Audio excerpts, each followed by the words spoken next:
Hey guys, my name is Jennifer Dixon. I'm with Yoga East, and today we are actually doing our very first YouTube live video. So, welcome to the studio, YouTube fans. I want to have our very first, also kind of like a tea and conversation with our newest community partner. This is Matt from New Earth Movements. We've got a great event coming up May 19th. It is titled, oh my gosh, now I'm drawing a blank on what it's titled. New Earth Movements. New Earth Movements with New Earth Movements, and it is wellness, health and wellness through movement, nutrition, and breath work. So, first of all, I'd like to introduce you to Matt Abdi. Matt, tell us a little bit about yourself. Hi Jennifer. So, I guess in the short of it, I have a 4-year master's degree in Chinese medicine and acupuncture. Working on my licensure to be a full-time acupuncturist by trade. I've done, how I kind of got there was at 25, I came out of the war. I was in the Marine Corps for a while, and Thank you for your service. Oh, no problem. And I met one of my first friends, my adult friends, coming back to home, which was a cop buddy of mine, and he introduced me to his friend who was a kung fu teacher, and so I started training under him. So how long have you been doing martial arts and kung fu? 20 years collectively. Wow. So a long time in the martial arts. Yeah, and I kind of had this epiphany about we do a particular type of form called Qi Gong, which is joint locking, and I figured one day that if I learn how to break a person's bone or lock a joint up, I better learn how to heal a person's bone and heal a joint up. And so, yin yang. Yeah, right. The complete yin yang cycle. So it just dawned on me instantaneously I'm going to go be an acupuncturist. Nice. Body medicine. And so the 20 plus years of martial arts just kind of flowed seamlessly into the traditional medicine. So tell us a little bit about New Earth Movements and what that business is going to bring to us. So New Earth Movements is, as much as it is a Qi Gong and a healthful movement stimulation of the body, it's also the science of the body and how it works. So I've also worked as a PTA before under another physical therapist. And so what I like to do is not be so secretive about what it is and what it's doing, like have you come to a class and just copy these movements for 10 months or 2 years or 10 years and then you kind of finally get it. So in the movements, I like to create what's called the soft body approach. So the soft body approach is just essentially the baseline fundamentals for atrial dilation, right? Which is, we talk about. That's a big word. Atrial dilation is just arteries expanding, blood flow, right? It's big words. So that's what happens when we're practicing our asanas in a yoga class. Absolutely, right? Arteries push blood away from the heart, right? And veins are about venous return coming to. So we talk about like mechanization of muscular contractions, right? Whether you're doing any kind of yoga poses or you're in the gym or doing any kind of muscular contraction, that contraction is what's pumping and pushing blood venously through the veins, allowing it to go back into the body. So our event on the 19th is going to kind of give a highlight of this activity, what the blood's doing through the eyes of Qigong, correct? Absolutely. So we talk about organ detoxification. So once we understand the soft body approach, which is understanding how to let go of your muscular structure, right? And that's an art and a science in all of its own. Because we have to do that in yoga. Absolutely, right? In any kind of practice, right? To be the best at it, you have to relax. So whatever you're doing, you have to relax. If you're tense and taut, blood flow is going to be constricted, and you're just not going to be at your best for any kind of performance. So Qigong is another type of movement. All right, so welcome back. In our event on the 19th, we're going to be talking about Qigong and the movements and how the blood works. But then we're also going to be covering what the benefits of those movements are. So what is the benefit right away, or if we've been doing it in 10 years? So the immediate benefits for Qigong is going to be a reduction of cortisol. Now, cortisol is one of these like scary hormones that people kind of talk about. Oh yeah, it's what gives you the belly, right? It can in excessive amounts, but actually cortisol in regular or proper amounts is anti-inflammation in its nature, and it's what wakes you up first thing in the morning. So it's what get your eyes open. It boosts you in the morning, get you that spark of energy. So it's not the coffee. So it's not really the coffee, but the coffee and the caffeine can be stimulating your adrenal glands, pushing out excessive cortisol if you're adrenal deficient or your adrenal glands aren't working up to par. Nice. So essentially, through a roundabout way, by relaxing and becoming what we call structured in a soft body approach, you're going to allow for atrial vascularization, right, which is maximum blood flow throughout your joints and your limbs, which joints are natural impingements that are hard. They're naturally inclined places that are hard to move blood and qi and fluids throughout the body. Qi is what? So in yoga we know what prana is. That's our Yes. life force. So is that similar from traditional medicine standpoint? From a traditional medicine standpoint. Or Chinese? Or, yeah, it is. It is TCM or classic, right? The same concepts apply, is that Qi would be what they would refer to as a less dense system that orders the more dense fluids in the body, so blood. So for example, Qi is the commander, blood is the mover. Blood doesn't go anywhere that Qi doesn't already go to. So for example, when you have what they would call like Qi injuries, which are emotional injuries a lot of times, right? Emotional injuries can cause the Qi in the body to do different things. Maybe so if you have excessive fear in your life, the Qi in the body is going to be able to sink, not rise, and that means that you're going to have you might be able to develop a blood deficient state by volume, either because the liver, which is now responsible, kind of getting some. Oh yeah, that's getting stuff, crazy. right? Well, I mean, similar things happen in yoga. So we hold stress in our chest and in our hips.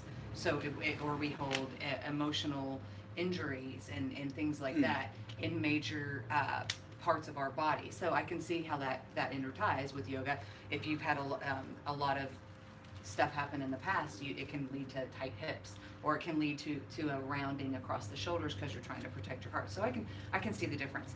So how does this practice, this physical Qigong, tie in with the nutrition aspect that you want to cover also on the 19th? So on the 19th, the workshops that we do are not just the Qigong base. It's not kind of one thing. What I like to do is health by a pi standard. So there's about 10 different categories in life that require a certain kind of maintenance and or inspection to on a daily basis to kind of be at your optimal self. And so for example, if you're spending 10 years doing Qigong and you are softening your arteries, you're allowing for blood flow, but you're eating cheeseburgers and you're eating an improper diet, you're going to be building cholesterol externally. We know that's a bad form of cholesterol. And then we know internally your liver also produces cholesterol. And so that's that kind of that combination. The liver produces cholesterol for hormone production and hormone regulation, which goes for youth, longevity, and health practices. But if we combine the bad cholesterol, right, the exogenous cholesterol with the internal cholesterol, that's when people start getting problems with their hearts and myocardial infarction, which is a heart attack. So but if you're eating the cheeseburger and the Qigong, it kind of negates it. It kind of negates it, right? So my approach is, if you're going to do something, let's do it all the way in a systemic approach that is easy and comfortable for you to adapt to, but will give you immediate and also long-term benefits. So the dietary therapy is such that, so in Qigong and in Chinese medicine, kind of how it works is, we have something called liver yang rising, right?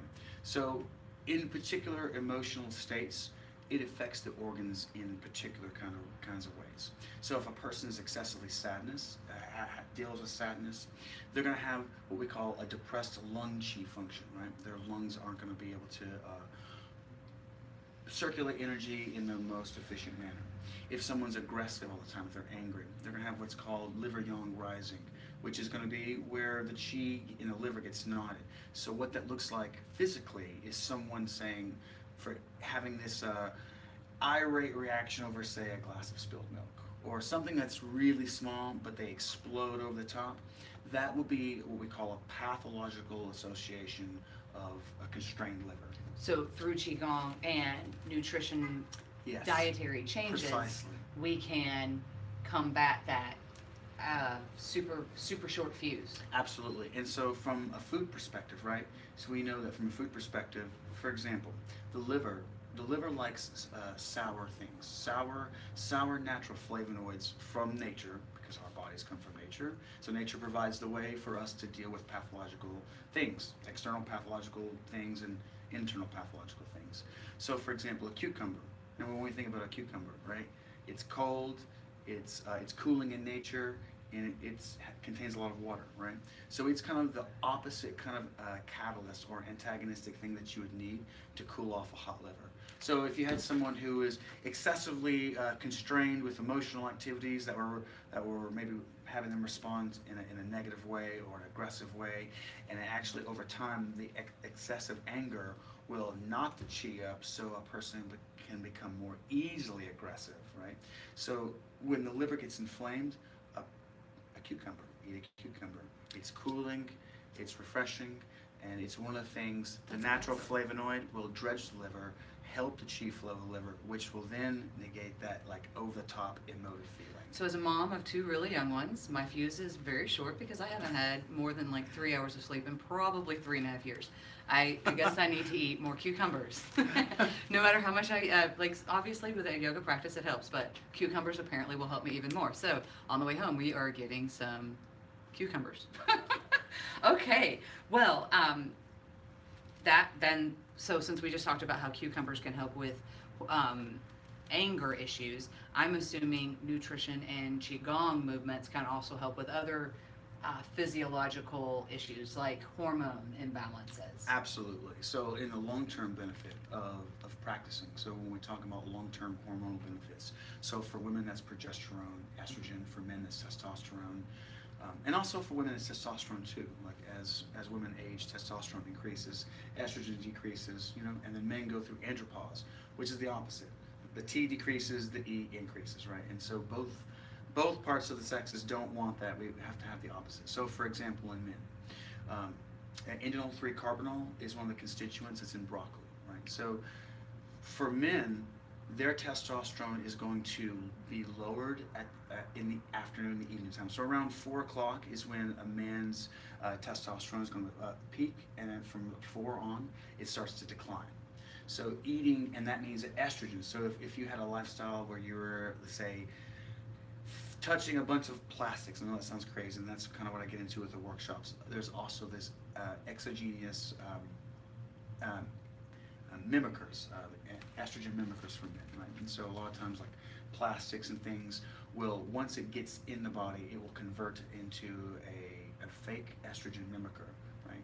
And so when a male's testosterone is spiking, say at 4 p.m., and then now it's declining, and now they're eating bad foods, like with a lot of like monosaturated fats, then they're gonna have an issue, several different issues, and it's a compiling factor. But say for example, eating a cucumber to cool your aggression from the office, eating a big plate of broccoli, maybe having some pre-digestive enzymes to help with the fiber. But the broccoli has indole 3-carbinol, and indole 3-carbinol is going to neutralize the bad estrogen in the body. So in a way, Qigong will help deter the excessive amount of cortisol stress, which cortisol in excess is in direct antagonistic proportion to testosterone for males. So the more a male is stressed out, the more his testosterone is going to dip. So indole 3-carbinol is a chemical that's going to help consume the bad estrogen in the body. So timing Qigong movements, proper dietary lifestyle, knowing when and where to eat, what to eat, is that 360-degree kind of pie that I kind of talk about in the workshop, that over 3 months, 6 months, 8 months, a year, you have this subtle transition, and you kind of can't remember what you used to be like. Nice. So if broccoli gets rid of the bad estrogen in men, I'm going to assume it also gets rid of the bad estrogen in women. Absolutely, absolutely. So there are several different types of estrogen. It's kind of complicated, the science. We don't have to get into it today. We don't, yeah. So there's really good estrogen, and then there is bad estrogen, and there is hormones or free radicals that can do particular things that convert good estrogen into bad estrogen. Phone died. So we just lost our Facebook feed. Sorry guys, we'll stay live with the YouTube. So yeah, it does help. So anything that you can do that's going to alleviate stress in the body and alleviate cortisol is going to help for women. For example, balancing your proper estrogen levels and keeping progesterone levels high. Okay. So in this event that's coming up, On the 19th at 1 o'clock, it will have a 3-hour event. We're gonna spend some time in Qi Gong. We're gonna spend some time discussing nutrition and how the combination of the movements through Qi Gong and nutrition can help to combat some of these things that we deal with on a daily basis. But you also want to introduce us to a type of breathing. So in yoga, that's called pranayama. Yes. So we're also going to have a little bit of time spent focusing on the breath. So in yoga, we want to incorporate more prana, more life, more breath into our daily life. So tell me a little bit about the pranayama that you want to introduce us to. So in the Chinese medicine world, they have a concept called Da Qi. Da Qi is the air that you breathe, and Gu Qi is the food that you eat. And so it's really kind of quite simple. Like all these medical complexes and these problems seem really complex, and they are to a level. But a lot of times the answer, and as a matter of fact, the precursor is very simple. Right? A lot of times it's a simple kind of habit that's gone awry out of a lifestyle, and now it's like, you know, the pound. You know, the cure is a pound, and the prevention is nothing more than, you know, an ounce of prevention. As far as the breath work goes, so in Chinese medicine we have Da Qi, the air we breathe, and Gu Qi, the food that we eat. Those two combined together create Zong Qi. Now Zong Qi is essentially like the energy and the Qi that is able to be spread throughout the body, and what helps that is excessive breath in, and what we talk about, your pranayama breathing. So there's a man by the name of Wim Hof who kind of piloted this. He took a classic breath from yoga and from Qigong practitioners and from any kind of body practitioner of the ancient antiquities of the world. He took this thing out of a tragedy from his own family, and he went on to hold like 50 world records, control his body temperature. He swam 500 meters under the ice, under the Arctic ice, 500 meters under frigid Arctic ice without breathing, and call it the Wim Hof breathing technique. But it's a very ancient technique. And essentially what we're doing is we're going to flood the body with O2, and by flooding the body with O2, we're going to get rid of any kind of blockages, stagnant blockages. Whether it be stagnant blockages from mentation, in other words, like your mental aspects of your life, your food, your living, and it's also going to takes about 3 minutes, and it's going to give you a sense of well-being and energy that you've never experienced before. Awesome. Well, guys, I hope you've enjoyed our little talk today. If you did, I invite you to the studio May 19th from 1 until 4. And if you have any questions, write them down below. You can find us online at www.yoga-east.net. Again, this is